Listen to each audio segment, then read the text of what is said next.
So everyone's first goal in business is to hit that first $1 million a year in revenue. And 10 years ago when I was first getting started, this was my exact goal as well. Now, after doing this 3 times across 3 separate businesses, you start to identify patterns of what actually works to start something from scratch and get it to over $1 million a year in revenue. So I asked myself, if I were to package all of that up and just put it into one place of what it actually takes step by step to do that, that's exactly what I'm going to be showing you in this video. And if you stick around to the very end, I'm going to be showing you the exact principle that I'm using right now to go toward the next goal of hitting $10 million a year in revenue. So without further ado, let's get right into it. All right, first and foremost, we need a 7-figure offer. We need something that people actually want. So how do we build something that people actually want in an agency, service-based business, consulting business, any sort of client service business? Well, every 7-figure offer serves one ideal client profile, right? And most people make the mistake of trying to go after multiple avatars when they're first getting started, or they're under $1 million a year. And this is a big mistake in my opinion, because you're just splitting focus out. So I want one singular focus in terms of my ICP. And in this example, I'm going to use D2C e-com founders. This is a lot of people that I actually work with, between 1 and 10 million a year in revenue. So for them and any other agency, consultant, or B2B business, what should an offer actually deliver? Well, at the baseline level, it's an outcome that they actually want. So what does this particular market actually want? They want profitable revenue growth. They want higher LTV, lower customer acquisition costs, and maybe they want to sell the business, right? And they want a strong growth rate to be able to show investors or potential buyers. Now, they also want it in the shortest amount of time. Okay, they don't want to wait 3 months to see movement. They want things to move fast and tired of the game of switching agencies, right? And they want it also without struggling too hard. They don't want to worry about it. I don't have a ton of time to babysit this project. These are really the things in your prospect's head that they don't like to do. And in your market, there's always going to be something that they don't like to do. So how can I remove that for them? And then lastly, it needs to feel certain. So I need some sort of a proven track record. I want to see that, hey, you've succeeded in a similar vertical, business with similar AOV, similar LTV to my business, because all of that plays into my decision around how certain I feel that you're going to be able to deliver the dream outcome over here, right? And ideally, you've developed some sort of proprietary strategies over time. And really the key here is that your deliverables in your offer become answers to these questions. So, if I want profitable growth, I'm going to lean into meta ads, PPC, I'm going to have some email, might have some CRO landing pages. This is like your quintessential full stack D2C offering, minus creative. So really underneath here, I have all of these different things that my prospect or my ideal client actually wants. And ideally, you've developed some sort of unique strategy over time. Now, your deliverables, or what you're actually doing to fulfill on your offer, become answers to these wants and desires, right? So you can see here in the e-commerce space, meta ads, PPC, email retention, and CRO and landing pages is what is ultimately going to deliver profitable revenue growth, increasing LTV, and lowering customer acquisition cost. Now, the other mechanics of this, of doing it in the shortest amount of time, struggling too hard, and needs to feel certain, is more around the actual product delivery experience, which I'm going to get to a little bit later on in the video. Now, the other filters that your prospect is putting your offer through is this a new opportunity, and is it different from everything I've tried in the past that maybe hasn't worked, right? Have they worked with someone in the past and got burned, right? We need to overcome that so that they can actually move forward with us. Have others like me achieved a positive result? Do I think that you're the right person to solve it, right? From a personality standpoint, from a how you communicate and how you deliver the message standpoint. And that brings me into some other questions that your prospect is thinking when it comes to your offer. Is it ROI positive? Is my price a bargain for the result that you are promising me? How soon can I get my investment back? And is it an obvious yes, right? And a lot of people don't even put their own offer through that yes. Is like, Would I buy this offer myself? Would I believe me? And that is ultimately going to lead you to a lot of positive outcomes when you're refining this for yourself, because it needs to be an obvious yes. And can you demonstrate that? Can I have case studies, calculators, models around how I'm going to deliver this offer, but also the outcome that's projected from the offer that actually make it believable? Because if we can't demonstrate it, we're really going to struggle. Now, the other piece of this is establishing your price. How do we know what to charge for a specific offer in the marketplace? Well, it comes down to this progression of an offer chart. And really on the left-hand side here, we have our client's perceived risk, which ideally we want it as low perceived risk as possible so that it's easier to say yes. And then on the bottom axis here, we have trust and friction, right? Which is how much trust do I have built with the prospect, either via my marketing collateral, my case studies, my testimonials, how long I've been in the market. And then also the friction. How difficult is it going to be for them to say yes, or how many qualifiers do I have in the offer? Okay. So on the bottom left-hand corner here, I have performance only deals. And this is possible at the lowest levels of trust, lowest friction, and lowest perceived risk, because you're not getting paid anything unless you're actually performing, right? So in some ways, the easiest to sell. A step up from that, we have our retainer, but it's guaranteed free until it works. To be clear, I'm not a huge fan of using guarantees or risk reversals, just because I think it attracts a certain type of prospect that I personally don't enjoy working with, but they are effective in the marketplace. So this is a viable option if you want to go with that, but we are getting paid something, and it's not just performance only. One level up from that, I have a break-even retainer, no guarantee, so I'm removing that risk reversal, but I have bigger upside on performance, right? So I'm getting paid something that covers my hard cost, and then I have a percentage of the upside. One level up from that, I have a full retainer, no guarantee, but I'm also not getting any performance here, but I'm guaranteed that I'm going to make a good profit margin, assuming that I've priced my work correctly, which I'm going to get to in just a few moments. Then we have full retainer, no guarantee, plus upside. So we're going to get a guaranteed profit margin, and we are also going to have a percentage of the growth from whatever that we create. Now, in my opinion, this is my favorite way to run things, but it requires the highest amount of trust. It has the highest amount of friction and the highest perceived risk. So all of your proof and all of your track record and the offer structure and how you communicate and how you work together has to make it worth it for that person. They really have to believe that your offer is going to get them the dream outcome. So let's talk about pricing this value and figuring out how to make it profitable, right? Because if we're not making money, what is the point? And really this comes down to knowing your cost of goods. Now, what I like to do to figure out my cost of goods is I built this sheet. And so I really just plug in everyone on my team, all of my freelancers, all of my projected hours that they're likely to spend on that client in a given month. And it tells me exactly what I need to charge to be profitable on this service. And I also have a mechanic built in here called the market rate multiplier, which is my way of understanding my value in the marketplace. For example, if I have no case studies, I have no testimonials, I have no clout in the marketplace, then my market rate multiplier is going to be pretty low. I'm going to probably put that around a 3, which is going to give me a 67% margin on people's time. Now, as my expertise increases, as I get a better track record, as I have more case studies, as I have bigger names that I'm worked with, just more trust, I'm going to move this to a 4 or a 5, and my margin on everyone on my team's time is also going to increase. So this is very key because it tells you, what do I need to be profitable and what should I actually charge based on my value in the marketplace right now? And then lastly, fulfilling on this time delay and sacrifice piece in your offer, I really am trying to validate the thought of I've done all the hard work for you. So take all of those things from up here that your market really struggles with or doesn't like, and how can I solve all of those problems? And those, once again, are going to become your deliverables of your specific offer. So now we've hit on every critical piece that makes an offer inherently valuable, but also how to charge appropriately for that value.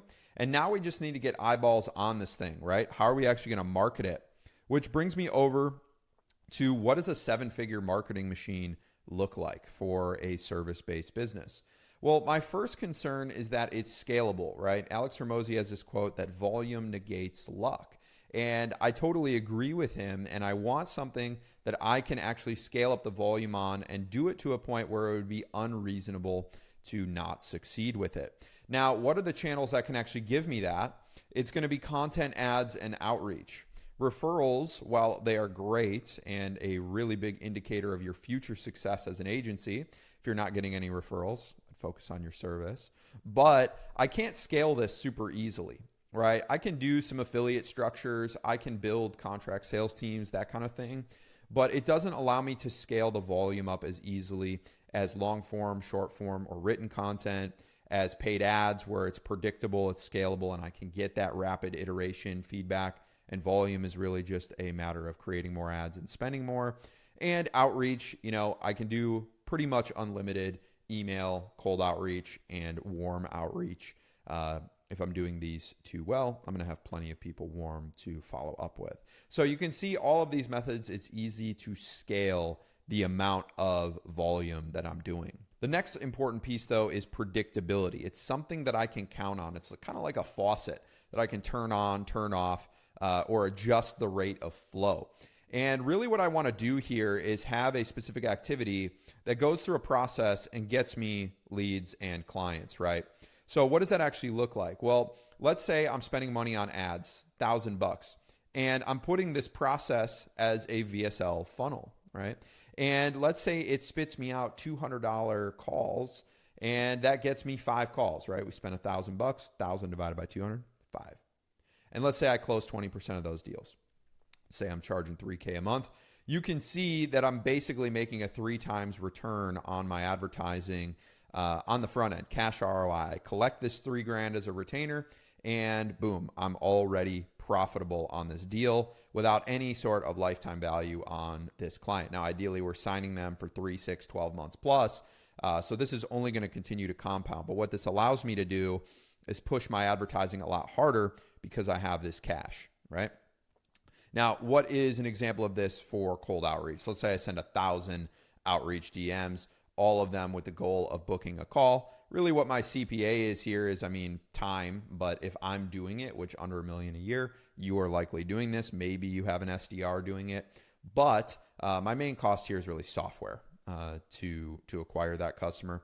And then I have maybe 10 calls from this at a 15% close rate and $3,000 a month, right? One client, same thing. Now you can see that in any case, all I need to do is scale up the amount of inputs that I'm doing, and my outputs should increase. Now, it doesn't really matter which process you choose, both of these and all of these above work, but you know that, okay, the process is the thing that I need to continuously hone in and put more inputs through it to not only test it, but improve the performance of it over time. And this should result in cheaper and cheaper cost per call, cost per qualified call, and everything downstream of that. And lastly, data really rules this entire system. Okay, I'm not a big fan of things that I can't track and actually improve over time. So this allows me to actually verify what change needs to be made to make my lead generation scale or make it more predictable. And this is really where my tracking sheets come in, where you can see, for example, on paid media, I'm coming in here and plugging in every single day of performance so that I can look at trends over time. I can look at week over week, month over month performance and understand what variable of my process needs to change so that I can improve my results when it comes to getting clients. So you can see how that feedback loop goes on pretty much forever, no matter what channel you're doing. I'm always trying to push the needle, and you can't do that, or you can't even identify what's working or what's not if you're not tracking that data. And we use a software called Hydra as well, and this allows us to see by channel where our deals are coming from, which is a huge benefit because then I know what channels I should focus on, right? And on that note, once you identify what is working, it just comes back to being able to do more volume on it and making it more predictable, right? So pretty simple here. Not easy to pull off, but it is simpler than you might think. Now, if you're under $1 million a year, pick one of these and then scale up over time. Most people try and do all these channels and then end up doing none of them well, and then they don't have any system that's working, typically outside of this right here, which remember does not scale. So what does a 7-figure sales team look like? Because now we have to actually handle this call volume that we're generating to get new clients for our business. Well, under the 7-figure level, really it's just you, right? And the reason that I suggested to be just you is that it removes variables. Okay. A lot of people come to me and say, when should I hire a sales team? When should I hire a closer? When should I do this stuff? The reality is that founder-led sales is going to put you in a position to win the fastest and at the highest rate possible because you're the best closer. No one knows your offer better than you do. And likely no one has the same expertise that you do at this point in your business. So you being the best closer, it's best for you to just use your time to actually close these sales. It's a high value use of your time, arguably some of the highest that you're going to come across in running a business. And worst case scenario, as you're scaling up your marketing, getting closer to that $1 million a year, you can just optimize it around quality, right? And really adding more friction to whatever marketing mechanism I'm using. I can cancel unqualified calls. I can send them to a DQ page. I can do those things so that I'm only getting qualified calls on my calendar. Now, if I were to add anyone to a sub 7-figure sales team, it would be an SDR, and they would set appointments, qualify those appointments, and in turn improve my close rates and make sure that I'm only getting qualified people on the calendar. In the very beginning, optimize for the most throughput possible so that you can actually get the most at-bats and get experience closing. That's exactly what I did. And of course, you're going to jump on with people that are unqualified. That's part of the game of running cold traffic to your offer. But that's not really a big deal because once again, we're looking for incremental improvement over time. And under 7 figures, we just want to keep everything as simple as humanly possible. Now, the next piece of a 7-figure sales process is having it defined and optimized. So what I like to do is run a 2-call model. And really what this entails is a discovery call booked, right? Someone comes in from our marketing, they book a call, and then we have pre-call follow-up. These are, your nurture sequences via email, SMS. These are maybe retargeting ads that you are putting in front of them before the actual call, getting them excited for it. The next thing that we're going to do is actually have a discovery call with them. And on this call, I'm going to ask questions around their budget, their need, the authority, and the timeline. So I make sure that I'm actually talking to someone who can make a decision and they actually have a need for what I'm offering. Then I'm going to go through this capabilities deck, which is really just, hey, here's everything that we do as an agency. Here's a little bit about who we are. I'm selling them on us, right? Then once they understand that, I'm going to book the second pitch call from this initial meeting, right? And in between there, I'm going to send them a video sales letter on what we are going to do for them and why it works so well. So when we come onto this pitch call, they already have a really good idea of what's going on and what our overall strategy is.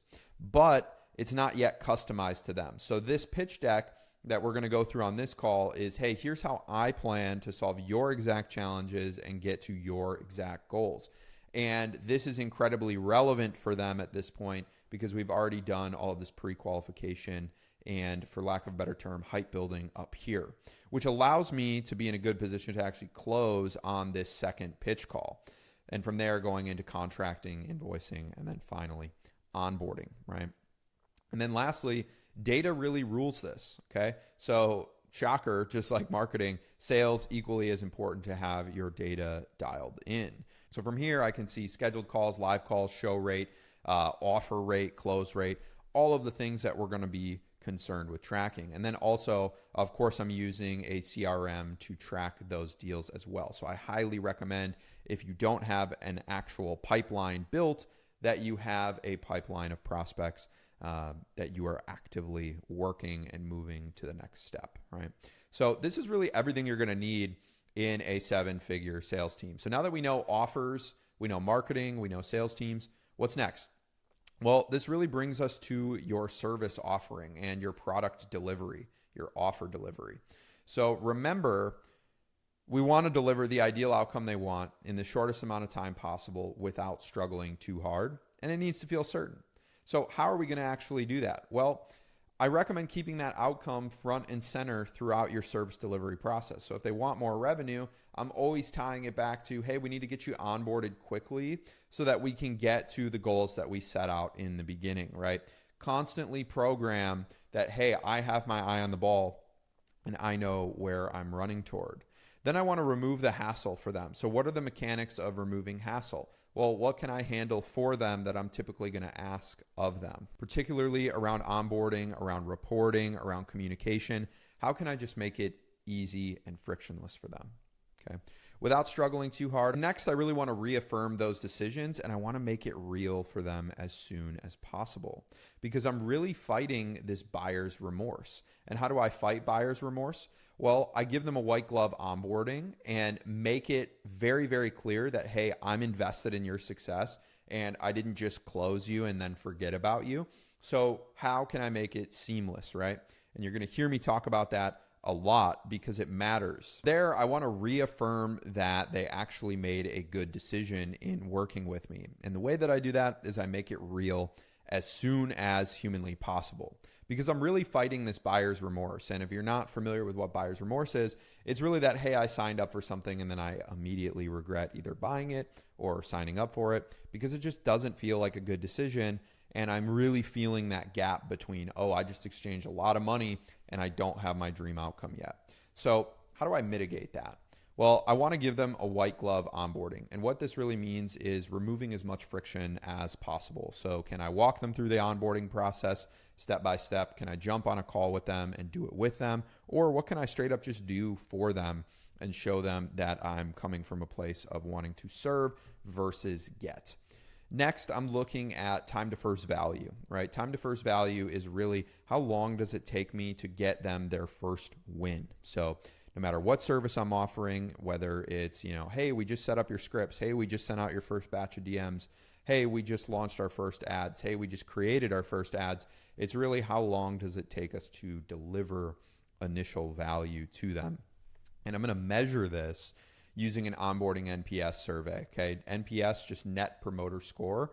Really, how likely is someone to recommend your product or service to somebody else? And I track onboarding NPS because I want to isolate that period in actually working with a client. So I'll typically send out an NPS survey for onboarding at that first 30-day mark. Hey, how was your onboarding experience? Did it deliver above, below, or at expectations? Any feedback for us? This is a very early indicator of whether that client is likely to churn long-term or not, okay? Next, I'm going into data and comms flow. Do they have a clear point of contact? It's really tough when you work with somebody and you don't have a clear idea of who's actually going to be working with you to get you that dream outcome. So whether this is you in the beginning or eventually a CSM or an account manager, things like that, they're going to want to know who that POC is. Who's handling the day-to-day comms? What should they be expecting to hear from you? Are we sharing our small wins day-to-day with them? All important touch points to actually make that dream outcome a reality. Same thing with reporting and client calls. Just set those expectations of how we're going to be delivering those things. Which really brings us to the client journey. And a client journey is just how do people actually move through my business to their desired results, and how do they move through our different product lines as a business, and what are all the touch points in between. So you're going to want to map this out, and this is something that I do for every product that I launch, is what does the onboarding process look like? And then what do my first 90 days of fulfillment look like? Step by step, right? And then what are all the touch points within that? When am I sharing wins? When am I sharing progress updates? What am I sharing with them at each of these touch points? And you're going to find in every business, there's this activation point. And an activation point is like, okay, I'm a believer, right? And for me, I know it's the moment that someone gets their first client as a result of some of the strategies that we teach them, they're activated. They see that it's possible and they see that they can get there. And we've built that bridge from initial, we've crossed buyer's remorse, and now we're into activation and we can actually run together for hopefully a long time as partners. And really what I'm trying to do here is get them to an ascension, an upsell, or increasing their lifetime value in some form or fashion, okay? So now after the activation point, I'm going to want to move into not only my month 3 fulfillment. Hopefully we've hit the activation point by then. very strong predictor of whether someone's going to churn or not is how quickly we hit that point. So really optimize your offer around getting them that result as quickly as you can. And you can see that I'm really just mapping out the rest of my touch points here to make it actually real and understand how I'm communicating with them, all with the goal of ascension, upsells, and hopefully making this customer worth a lot more over time. Now, what is the next piece of this? Well, we need 7-figure systems to be able to handle all of this, all of this, all of this. And these systems really come down to how can we make them efficient. And that brings me over to 7-figure systems. And the way that I like to build systems is kind of like a manufacturing line, right? Think of an assembly line in an automotive plant, right? One thing happens, the next department picks up that work, and then it moves forward. And processes are really going to save you as you scale up north of 7 figures, because it's really impossible to scale something that isn't defined and repeatable. So how do we make things repeatable? Well, we use process-based mapping, and this is what's called a swim lane process map. And in here, I have all my swim lanes, and I have people, right? A person goes in each of these swim lanes, okay? And then I have these activity cards, and these activity cards really have an individual step in a process on them. So if I had my onboarding process, right, the first step might be salesperson receives signed contract, right? And then someone else would have an activity card of what happens next. And you want to put everyone in the business that is related to this process, or even the client, into a swim lane so that you can see how information flows between your team and their team. Okay. Now, these activity cards also talk about things like lead time and process time. Understand that in a system, the lead time is the total time it takes for this process to complete, right? And then the process time is actually how long it takes to do that specific thing. So for example, my onboarding process might be 7 days. That's my lead time to onboard a client. But I have multiple things within there, multiple process times within there for these activity cards, right? Some of which might take 10 minutes, some of which might take 2 hours if I'm doing research for a client. Okay. I want to distill down what drives the most value for clients, what's the most inefficient, where do we make the most mistakes, and what makes us the most money. Okay. These are really good places to start with your processes, because this keeps you focused on what actually matters within the business. My biggest one that I like to focus on is where we make the most mistakes. Okay. Because mistakes are really costly, adds friction to client relationships, can mess up our marketing and sales volume. Find that. Focus on that. Eventually, you're going to want to systematize everything throughout every department, right? So I'm going to look through this lens for each department. So I'm going to look at my sales, my marketing, my service, my HR, my finance, and I'm going to set the priority. What's my actual priority based on these questions? Then once I have that, I can process map it. Then I can create my trainings and my SOPs from it, right? SOPs, standard operating procedures, just this is how we do this specific step card in the swim lane, right? This allows you to have really good quality control, make it so the way that I document it is the way that we do it. And then all of that gets distilled down into a company Wikipedia where my team can go in and see, hey, I have a question. I don't know how to do something in a process. How do I actually do it? Great. I got Loom videos. I got it written here. I got screenshots here. And there's some really cool apps that you can do for this, like Loom, of course. Tango takes screenshots for you as you're going through things. Another thing I really like to do is just record videos and then go to ChatGPT and run a prompt and say, hey, you're an agency or you're a consulting or you're a service-based business COO. Please write me a prompt, or rather, please write me an SOP for this specific video transcript, right? So a lot of different ways you can get into structuring your wiki. But the most important piece is that we have process around all the most critical systems within the business. All right. And the last piece here is building 7-figure teams. What do we actually need to build a 7-figure team? Well, I want it to be lean and mean. Okay.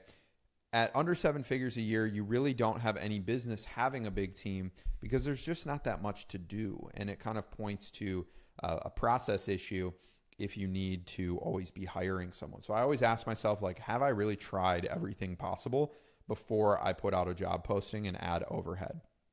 And the questions I'm asking myself is, what allows me to grow the fastest? Which means, how do I get out of service delivery or delivering the offer to my clients? How do I get out of day-to-day client communications? And how do I get out of all admin work? That's really the problem I'm trying to solve with my team under $1 million a year. Okay. So I'm going to build an org chart, and I'm really going to map out what are some of the first things that I'm going to delegate and who do I need to do that. Probably going to be an executive assistant, probably going to be a CSM, probably going to be someone to actually do the actual fulfillment of the service, running ads, writing emails, whatever service that you're offering at the end of the day. And then I want to make it so people are incentivized to perform. So I'm not a fan of just straight base salary. I like to have some sort of performance component baked into their salary. If you want my full training on how I do this, I'll link a video in the description and you can take a look at building these. But really, this comp plan allows me to look at how profitable are the clients that I'm servicing and the team that's assigned to them. And then from there, how can I pay people out on actually getting clients a specific result? Okay, so I like to always have a portion of comp be performance-based. And lastly, building a KPI culture, right? How do we delegate results and not tasks? And a lot of times I see people hire and then not have any sort of measurement in place for how they're actually going to be judged on whether they're succeeding or not. Now, this is tough for a couple of reasons. It's tough because your employee doesn't know whether they're winning or not. And it's tough for you because you don't know if your expectations are really being met. It's just off of a gut feel. And so I like to have a KPI culture in every business where we are measuring very specific things. Now, I have some of the C-suite roles here, but just to give you an example. So for a CEO, for example, I want to be measuring revenue growth, EBITDA margin, and innovation, right? What net new am I actually launching into the marketplace? A COO, I might be looking at operational efficiency. Okay. Am I improving my profit margins? Am I improving processes? Have I quantified something to the point of like, hey, I've removed someone from this process because I automated it with AI, for example, and I saved this much money as a result. Next, looking at customer lifetime value, right? How well do we retain clients? Same thing with churn rate. How do we retain clients and how do we measure that? Then I have, CRO, Chief Revenue Officer, sales conversion rate. How many new leads in did we get? This could be also tied in with marketing. Customer acquisition cost, how healthy is our pipeline in terms of what's forecasted to close 30, 60, 90 days. And you can see that it really incentivizes each of these roles to focus on the metrics that actually matter. And that's what I mean when I'm talking about delegating results, not tasks. As entrepreneurs, we get caught up in, hey, I want you to do this thing. But if you assign the right outcome, all of the other things fall into place, assuming the expectations are communicated. So, hey, I want you as the head of marketing to get us more leads. Okay, that's the North Star. That's what they're going to be measured on. Underneath that, to get more leads, of course they have to film VSLs. Of course they have to film ads. Of course they have to create case studies. Of course they need to send emails. Those type of things all work themselves out if you are incentivizing and you're delegating the right things. Otherwise, you just become a babysitter and you're saying, hey, did you get this task done? Did you get this done? But what you really want is true ownership of a department or of an outcome. Okay, so now you can see the 6 key areas of a 7-figure business. And this is exactly what I've learned in running these businesses and building them, is that each one of these components needs to be dialed in before you can really hit and break through that 7-figure mark. So if you enjoyed this video, would really appreciate if you left a like and a subscribe. Over 90% of the people who watch these videos aren't subscribed, but it means a lot, helps me reach more people with this information. So thanks so much for watching, and I will catch you in the next video.